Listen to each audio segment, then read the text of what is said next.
Hello and welcome to Restoring the Soul, a podcast dedicated to helping you close the gap from what you're meant to be and what keeps you from being all that. I'm your producer, Brian Beatty. Thank you for listening. On this edition of Restoring the Soul, Michael welcomes Dr. Alison Cook, co-author of the best-selling Boundaries for Your Soul, which asks the question, what if your overwhelming emotions hold the keys to your success? Now, in today's conversation, Michael and Alison conclude that it's critically important to develop a relationship or an understanding of your emotions in order to discover the peace you've always wanted to have. Now, in addition to being a best-selling author, Alison is a counselor and a speaker. And for over 15 years, she's helped women, ministry leaders, and couples forge healthy relationships and say yes to the life God has for them. Now, each week, she provides expert advice to over 30,000 people who subscribe to her email newsletter and blog posts. You can find out even more about Alison at AlisonCookPhD.com. Again, that's AlisonCookPhD.com. Now, without any further delay, here's your host, Michael John Cusick.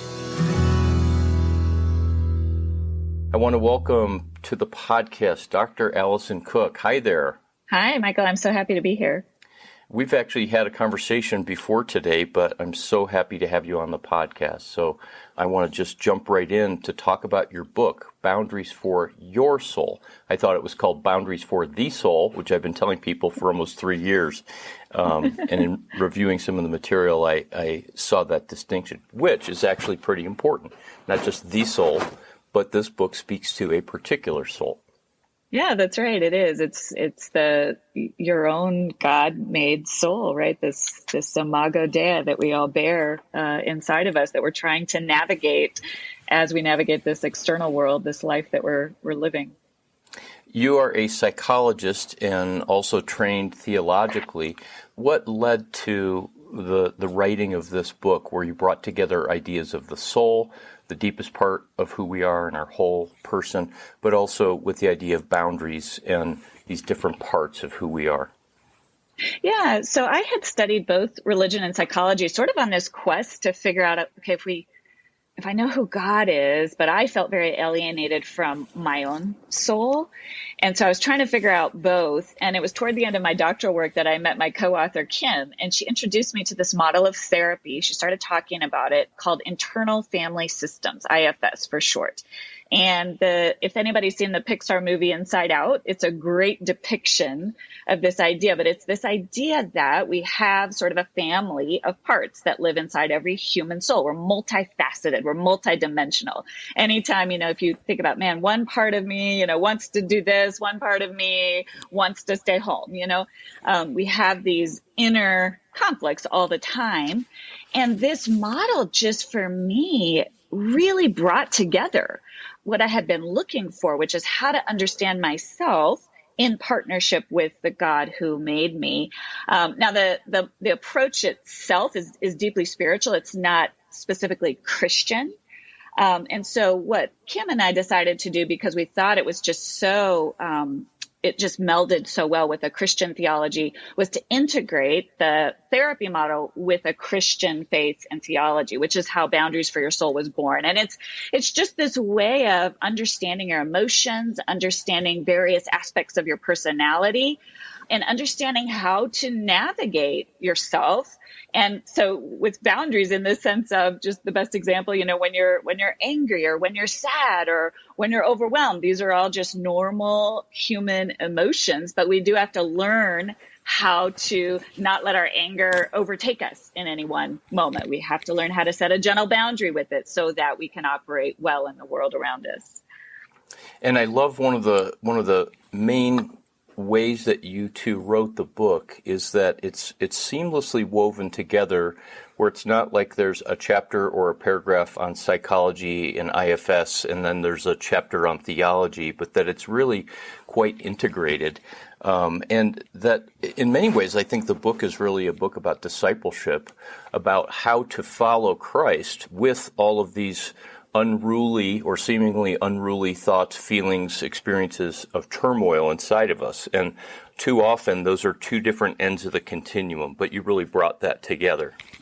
Yeah, exactly. Thank you. That was our hope. And we really did kind of create this amalgamation of, we use our own words sort of, for example, we talk about this spirit-led self as this place inside where the Holy Spirit lives, but the Holy Spirit is living through you, specifically you. And so you actually are navigating. It's not God out here and me over here. It's, I actually have the Holy Spirit. We know this, we believe this, but what does that really mean to navigate ourselves knowing we have access to this Holy Spirit who lives inside of me and inside of you? Yeah, and we'll probably unpack this more, but there's also this aspect of, with all of these different parts, befriending those parts and then inviting the Holy Spirit or inviting Jesus to attend to those parts. And that's what I meant by discipleship, is it's really a way to bring these worlds together that seem so far apart often. Exactly. On that line, I want to talk about the subtitle, because most of the time subtitles are throwaways. But in your book, the subtitle is really important. Boundaries for Your Soul, subtitle, How to Turn Your Overwhelming Thoughts and Feelings into Your Greatest Allies. And many people would hear that and scratch their head and say, wait a minute.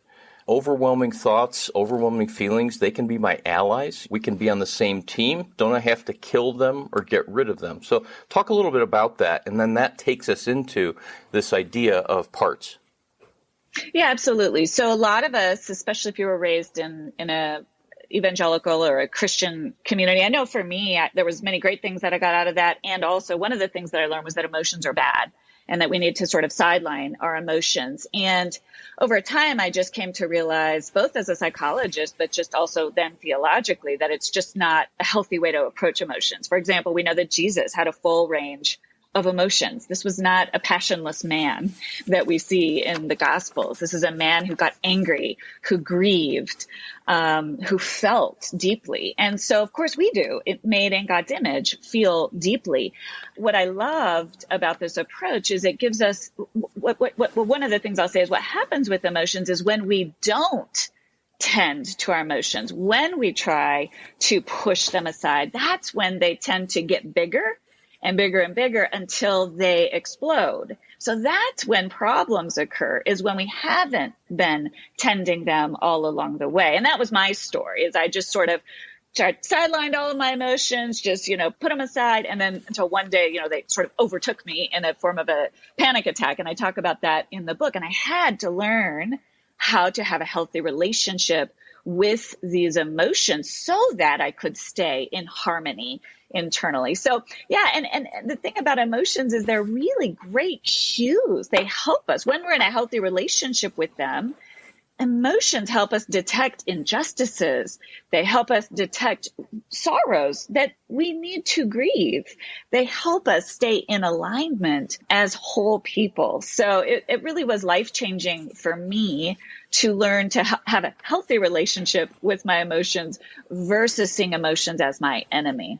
You and I are therapists, so we, of course, know what it means to have a relationship with emotions. But many people might be going, wow, having a relationship with my emotions, that sounds weird. What are a couple practical ways that you think about having a relationship with our emotions? Yeah, great question. So, for example, just starting with simple awareness, noticing. Anger is a big one. A lot of times we feel like anger is a bad or scary emotion. So what I mean by relationship is beginning to notice it. Where does it show up in my body? What does it feel like, in my stomach? How do I know that I'm angry? That relationship is an understanding of something.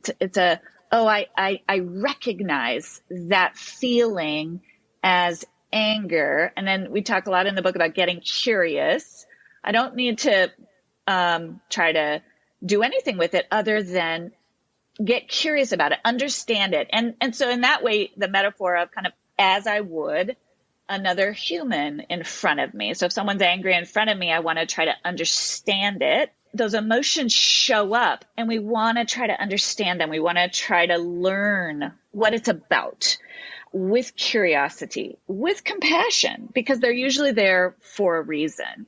So that's what we mean by it. And this is a form of having a relationship with yourself. This is a part of yourself, right? We talk about having a relationship with ourselves, but what do we really mean by that? And that's what the soul, although we can't see it, it's sort of like, I have a relationship with my leg. I can figure out how to move it. Well, the parts of my soul are sort of mysterious because we can't see them, but emotions help us define that landscape that is so vast and unknown in many ways. Yeah, in Matthew and Mark, the passage about gaining the whole world and losing your own soul. In the Gospel of Luke, that's translated as self. So the words soul and self are really often interchangeable in the Hebrew. You talked about a healthy relationship, and that makes me think that it's not that we don't have a relationship with our emotions. We have a relationship with them one way or another. We ignore them, we stuff them, and that's like giving the silent treatment to your spouse or something like that. Or you can attend to them and let them actually communicate with you, and there can be an interaction where our emotions can inform us. We can speak to those emotions because they represent parts of us.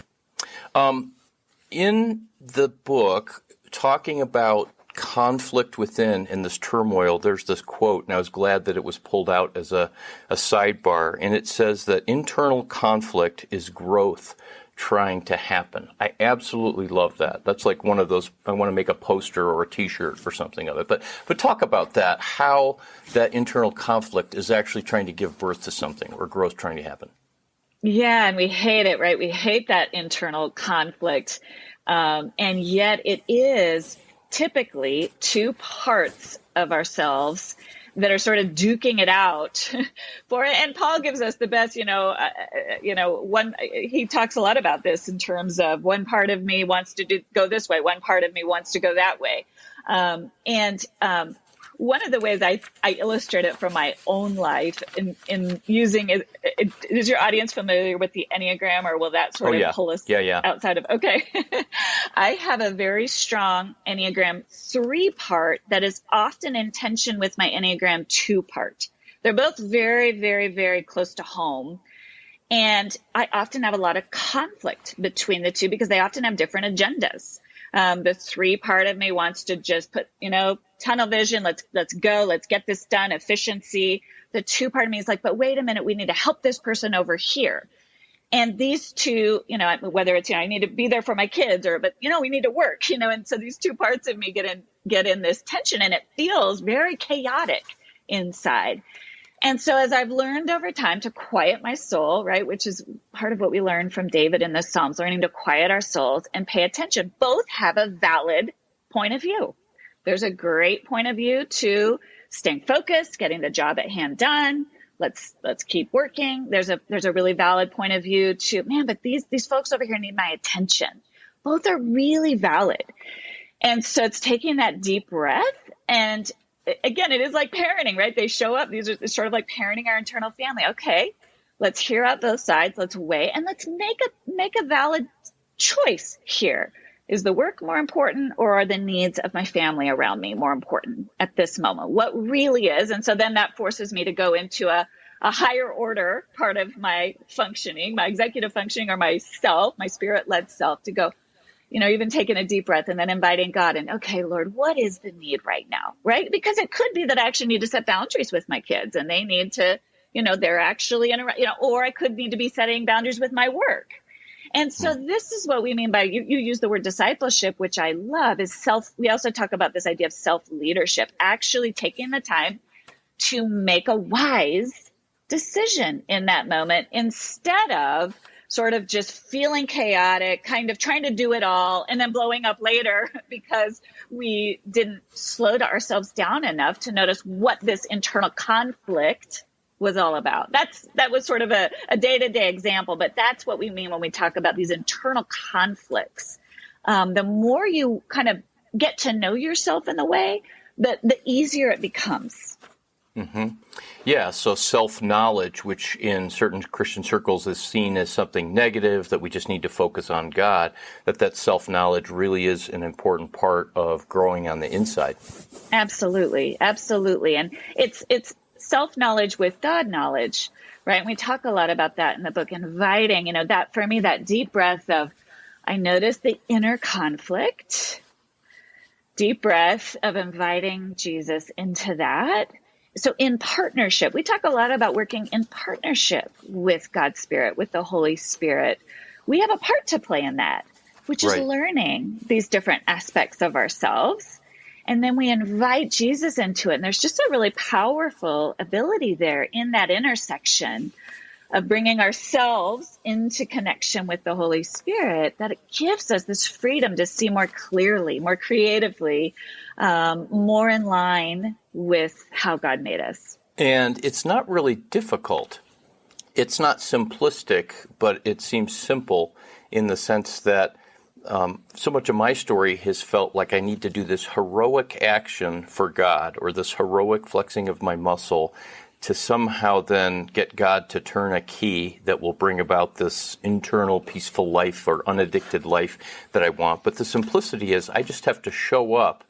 And the hard part for me, even as I went back and reread the book, is do I want to tell the truth to myself? Do I want to face this feeling? Do I want to actually enter into my internal experience, or do I want to go buy something at the store that I don't need, or do I want to eat something? Because that kind of distraction or diversion takes me away from that, and then I don't have to show up in that simple way where nothing's required of me. That was just so perfect. Exactly. And that is exactly what we so often do when we sense that internal conflict.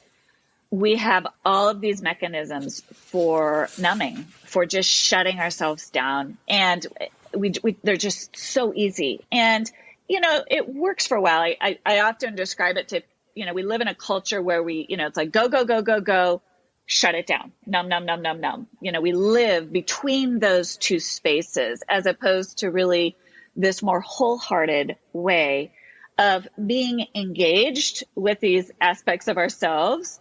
And yes, sometimes that means facing the pain, facing that inner tension, facing the discomfort in order to get a little deeper into what's really going on.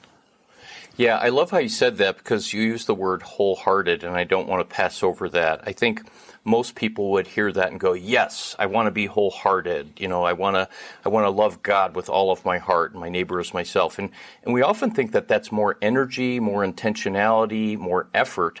But it's really about saying there's parts of me that aren't whole. There's more than one and maybe 100 different parts. And to be wholehearted is to tell the truth about the presence and all of those parts there. And to not even have to do anything about bringing it together, but just begin to tell the truth about it. I love that. Yes. And to be honest with ourselves and with God.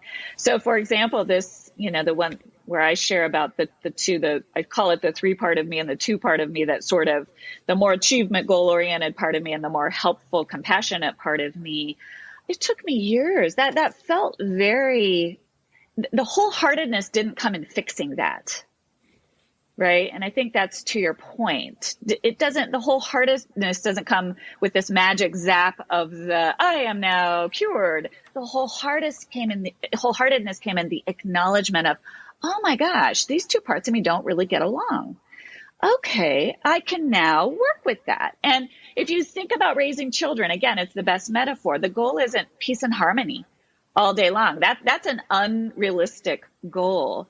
The goal is just to make sure that throughout any given day, that each different voice is being honored, is being tended to, it is work. There is an element of work to it, but it's also beautiful work of tending a garden, tending a family, and bringing disparate pieces into a harmony. And if you think about that idea of harmony is another, we talk about a lot in the book. Harmony is a lot of different parts playing together in a lovely way. But the work of that is a lot of tending to the different sections one by one by one. It doesn't all come together magically on a dime. The phrase is overused, but it reminds me of the phrase of holding two seemingly opposite things in tension. the idea of paradox. And Yep. I'm also struck by how this whole idea of internal family systems, or the three parts of us that you talk about in the book, how this relates to so many other aspects of growth and therapy and healing. So I was on the phone earlier doing a consult with a therapist in another part of the country, and we were talking about how they were doing internal family systems work with trauma. And so a person was saying, well, my body and my nervous system is, feels like it's on fire and my heart's racing. And then there's another part of me that feels secure and loved and held. And then there's a part of me that feels very young and that kind of thing. With addictions, to say there's a part of me that wants to go and act out, and there's another part of me that wants to be faithful to my spouse and get to work on time, that kind of thing. So those two opposites, which there's this, seems like maybe a human tendency and not just a Christian tendency to say I've got to kill one of those, or I've got to somehow master one of them before I can be okay. And that's the truth that sets us free that Jesus was talking about. Yeah, yes, and I love that. The two things we know as therapists, one is the minute you can be honest about and honor, there's a part of me that desperately wants to go use right now. There's a part of me that desperately wants to binge right now. There's a part of me that desperately, you've got a little bit of separation from that part of you. That is where we can actually start to bring healing in. When someone is what we call in IFS terminology, blended with or taken over by, these behaviors are normal. This is all, we call it ego syntonic, which is a convoluted way of saying where a behavior becomes, we can be blended with it, and we think that this really maybe destructive path is really okay. This is just how I am, whatever that destructive path may be. We've sort of told ourselves a lie. So that honesty of just, this behavior is still here. I wish it wasn't. Deep breath. It is actually the start of healing. That little bit of differentiation or ego dystonic, getting it a little bit different, a little bit separated out from us, even if we can't yet completely rein it in. That honesty is the very, very, very first step toward healing and toward beginning to see change. And there's so much now, as you talked about, so much work that they're seeing about how that actually works in the brain and in the nervous system, and how that actually gives us more control in that tiny little window of awareness. We have a lot more capacity to begin to actually change these behaviors. It starts with that honesty, though. We talked before I hit record about your book and Andy Kolber's book, Try Softer, and I know that you're friends with Andy, and I am too. But as you're talking about this kind of stopping and seeing the window, the word compassion comes up in my mind. And your book and Andy's book and a number of other books, both from secular but more and more in the Christian world, are really opening a window into this idea of compassion and non-judgmental acceptance. And it seems so foreign to so many Christians. But I want to just throw out a verse. It's one of my favorites. And I'll share this with people sometimes, and they'll go, I never read it like that before. But it's in Colossians 3:10. And it says, as God's chosen, holy and dearly loved, clothe yourself with compassion, kindness, humility, gentleness, and patience. And I think for most people, that's one of the hardest commandments in the Bible to obey, is to give yourself the same kind of gentleness, patience, kindness, and compassion that the Lord gives to us. Have you seen that? I think it's absolutely the hardest part of the whole love others as yourself commandment. It's easier in many ways to try to apply that to the love others part than to apply the, as you call, the fruit of the Spirit, the love, patience, peace, joy. That's also, it's not just fruit we put on the outside toward others. It's actually cultivating that fruit in our inner being toward ourselves. I mean, I often find myself saying to clients, we don't change in the context of criticism. It's not an effective tool. We change in the context of compassion. That applies both to the people, and if you think about it, the people who are showing you compassion as you're hurting the most or as you're in need are the people that touch your heart. And it's true of our internal world where we have these inner critics that are trying to beat us into submission. And I see it all the time. Almost the first question, I have this part of me that does whatever the thing it does, lashes out at someone or binge watches the Netflix every night. How do you feel about that part? I hate it. That's that inner critic. That's that inner judger that isn't even coming yet from anybody on the outside world. It's coming from inside going, I hate that I do that. I hate myself is what we're saying there. And so we got to work with that part to go. And in IFS, what we tend to do is we try to peel it back and go, would that part of you that's just so angry that you are still doing this thing, would it be willing to give you a little space? Would it be willing to let us approach that part of you that you don't like with compassion? We have to get permission because we all are so conditioned to just hate those parts of us we don't like, and it's not effective. It leaves us at war with ourselves. That's literally being at war. It's like, I do this thing I hate, I do this thing, and then I hate myself for doing this thing. So that is that internal war. That's not a healthy way to be. And so to flip it and go, and that's not how Jesus approaches us or other people. And so how can we learn to invite into that space? And the first thing I'll hear from people is, if I extend compassion to that part of me that's doing this awful thing, how can I do that? Then I'm going to keep doing that thing. It's like, actually, that's not the way it works. It's not the way it works. And it's kind of like getting this buy-in. What if extending compassion, learning about that part of you that's acting out, meeting it with love and compassion is actually the key to helping that part of you grow and change in a healthy way.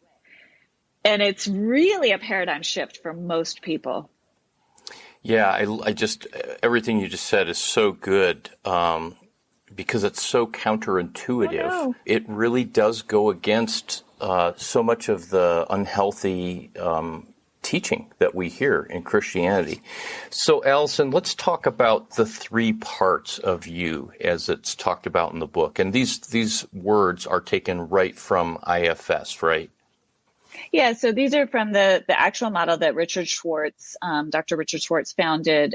He identified 3 parts of the soul through his work with multiple clients just over years. He began to observe 3 different parts. He calls them managers, firefighters, and exiles. And what that really just means is that we all have what we call manager parts. And these are the parts of us they want to have us present well in the world. They're the parts of us that produce, perform, achieve.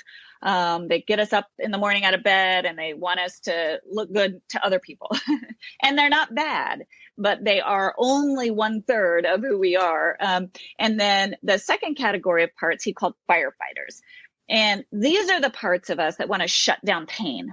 And they're the parts of us that want to numb, that want to, binge watch the television, that want to down the bag of cookies, that want to take drink one too many glasses of wine, whatever it is, to put out the flames of pain, which is why he calls them firefighters. They put out the flames of pain. Now, as I said to you before, that most people tend to bounce between these two. We work hard and then we shut down. And both are important in moderation and in a healthy way, but they both get extreme. And when they get extreme, it's because we're ignoring this third category. And the third category are what he calls exiles. And these are the parts of us that we want to push away. And they're the parts of us that carry painful emotions, that carry loneliness and fear and sorrow. And they carry the burdens of our trauma from the past. They carry the painful memories from long ago, from today. And as we develop, most of us bump into some, whether it's a big T trauma or a little T trauma, most of us pick up the burden of pain at some point in our life. We don't know how to deal with that. And so we exile those parts of us somewhere into the system. And then these manager and firefighter parts come in to cope. And so what he talks about is that a healthy soul, at the center of all this is the self, the soul, or what we call the spirit-led self. A healthy soul knows how to, again, this idea of relationship, bring each of these three aspects into the proper balance. So, for example, we don't want to always be living out of our pain or out of our loneliness, but we also don't want to be denying it or exiling it. We want to be aware of it. We want to understand it. We want to be able to speak on behalf of it so that when I'm lonely, I can, in a healthy way, go to maybe a firefighter even in a healthy way to say, oh, I need some comfort. Instead of numbing out, I can comfort myself. What's a healthy way to comfort myself? Or, if I'm feeling sad, but I need to go to work, I can hold two things in tension and say, there's a part of me that is feeling sad. I can honor that. And I'm going to deploy another part of me that's like, and I got to go to work today. And I can hold a place for both of those two things in tension. So this is kind of another way of looking at the things we've already been talking about. A healthy soul, we have a healthy relationship with each of these different sides of us. Once again, the idea of not trying to stop managing or stop being a firefighter or to bring back all the exiled parts so that the 5-year-old part of me is dominating my life, but to integrate them and to have that balance. Exactly. And this is a process, especially if there's a lot of trauma there. What'll happen, those exiled parts will really start to overwhelm. And people will say, I don't know, I was just acting like a 3-year-old. I don't know what happened to me. And it's that part that has taken over and kind of hijacked the system. And so this is where this idea of healthy boundaries comes in. It's like, we don't want to re-exile that part of you, but we want to learn to set a healthy, gentle boundary so that part of you finds a healthy place inside of your soul where it's acknowledged, but it's also not taking you over. And those parts that we're referencing, they really are parts of us, and they may not be, at least at this point in history, anatomically observable through an MRI or something like that, but they really are parts. When you said 3-year-old, it reminded me of, in 2003, I was diagnosed with complex PTSD before that was a thing, and I had some very prominent dissociative parts, and prior to that, my wife was always saying, I feel like I'm living with a teenager. And, little did we know that she was, because those parts were really exiled and had been relegated to the point where I didn't even know that those parts of me were there, but they were very, very wounded. At the beginning of the book, you use a Nouwen quote, and I love Henry Nouwen. He's the most quoted Christian that nobody has ever read his books, kind of like C.S. Lewis, or many people. But there's this wonderful line in this quote, the epigraph. It says, a part of you was left behind very early in your life, the part that never felt completely received. It is full of fears. Meanwhile, you grew up with many survival skills, but you want yourself to be one. Yeah. And that's really the goal of the book, right, is how to help people be one, whole within themselves. Yes, exactly. It's going back to that, getting that 3-year-old part of you that experienced this tragedy that no 3-year-old should ever have had to bear. And now that you're an adult and with the help of someone who is trained and equipped to come alongside of you to free that part of you that is tucked away in a corner of your mind. Now, there's a lot of, Andy does a great job of talking about this. There's a wonderful book called The Body Keeps the Score by Bessel van der Kolk, who talks about what's happening actually in memory. With IFS, a lot of this idea, where are these parts? And there's a lot more in the neuroscience of where we're actually going in the brain, a lot of it having to do with memory and where these things get stored in our bodies. But the truth is they do. That, the truth is, whether you understand all that or not, when there has been a wound to your soul, that the pain of that gets stored in your body. And so to go back in time and free that part of you and release that burden, this is the work that Jesus does. He frees the captives. He frees us from those burdens. And so it's just amazing work to get to be a part of, to help people find that freedom for that specific part. So many people I work with a lot of Christians in ministry and in leadership where they're functioning so well, but they're like, there's just this part of me that is still stuck back, when, my dad abused me, or when I was bullied, or and it's like, let's go after that part, because Jesus cares about that part of you too. He cares about every part of you. And yes, that is the work of this. That is, it's bringing that part back in, healing it and restoring it into the state that it was meant for. So this conversation reminds me of in Matthew 18, where Jesus is talking about, unless you become like a little child, you will not enter into the kingdom of heaven. And he's not talking about going to heaven, but the fullness and the abundance of heaven coming to us and in us. And so your book is this invitation to engage with these different parts of us, most or many of which are younger parts. And so it's really a way of entering into the kingdom of heaven by holding all these different parts of us in tension. Yeah, I love that.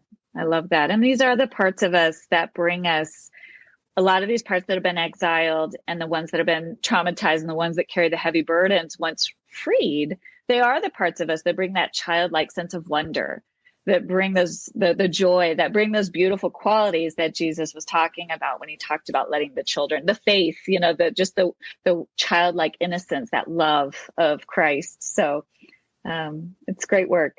I love it, because as you're talking, I just have pictures in my head of the work that I've done sitting with a therapist, but also the people that I've had the privilege of sitting with. And when you do this kind of work, it of course is hard, but it's in many ways effortless, because it's not about striving and, as a therapist, having to figure something out. It's more about just kind of relating to those parts and emotions in the same way that we talked earlier in the conversation about a person having a relationship.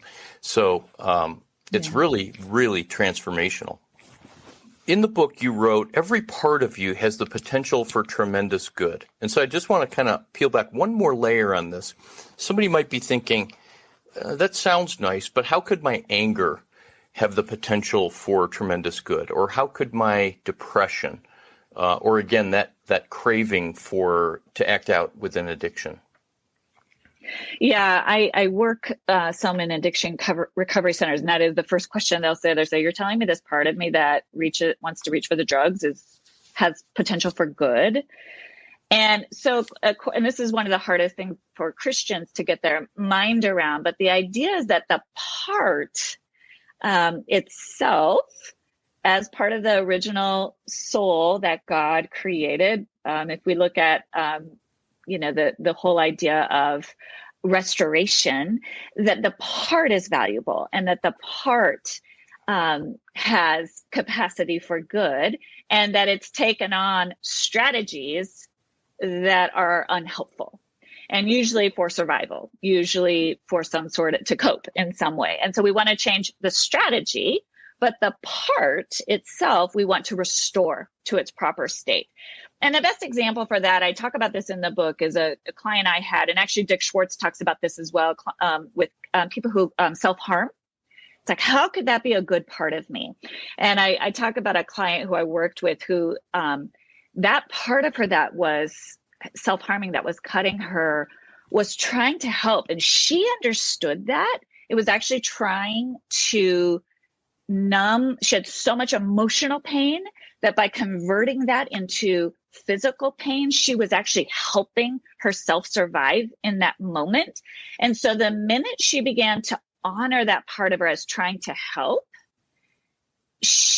there was a little more freedom to go, I can pick a different strategy in that moment. So we started shifting to, okay, let's shift to, instead of hurting you, let's get you some other thing, what are some other strategies you can do in that moment? Because there's a lot of force and a lot of power that this part of you has. Same with angry parts. They pick up really rotten strategies, but there's something in the anger, in the part that's carrying the anger, that might justifiably be holding real important information about an injustice that has occurred. So we want to change the strategy. We want to help that part pause just long enough to pick a strategy that's going to be more helpful, more in line with what the Holy Spirit wants, more in line with an effective way of approaching the situation. So that's kind of what we mean when we say the part itself is valuable. It's picked up really unhelpful and even destructive strategies. And if I'm hearing you correctly, that at whatever point that strategy was picked up, that it's generally to help the person survive or to function in that stage of life, but that strategy ultimately comes to not serve them and work for them. Correct. Exactly. Makes me think of the line from G.K. Chesterton that my book title was revolved around, where Chesterton said, "The man knocking on the brothel door is knocking for God." That there's this part of him that is looking for transcendence, for comfort, for intimacy, for connection. The strategy is awful, and it leads to a host of problems, but there's something beneath that that's actually legitimate and good and needs to be understood. Yeah, exactly. That is the real, and it's tough. It's tougher with some strategies than others to get to that place of compassion. But it is, if we believe that we are really made in the image of God, we believe that these parts are ultimately capable of being restored fully to their proper state. Now, there's also the question of evil. Certainly there's that question of, we can certainly be influenced by the enemy of our souls. And that's certainly a piece of it. And I don't want to minimize that. So, Alison, as we wrap up, you've been working with people for a long time in a lot of different capacities, and you've seen a lot of different kinds of struggles and presenting problems and human brokenness. What's the one thing that you'd want to say to people to give them hope? And you can't say Jesus, because, that's the right answer, but there's a question that we need to ask. And so, what's the one thing you've learned in your career as you've sat with people, as you've written, as you teach, that you think people need to hear more than anything else? No pressure. I wish I had something lofty, but what really comes to my mind is you can heal. There's no pain that is so deep.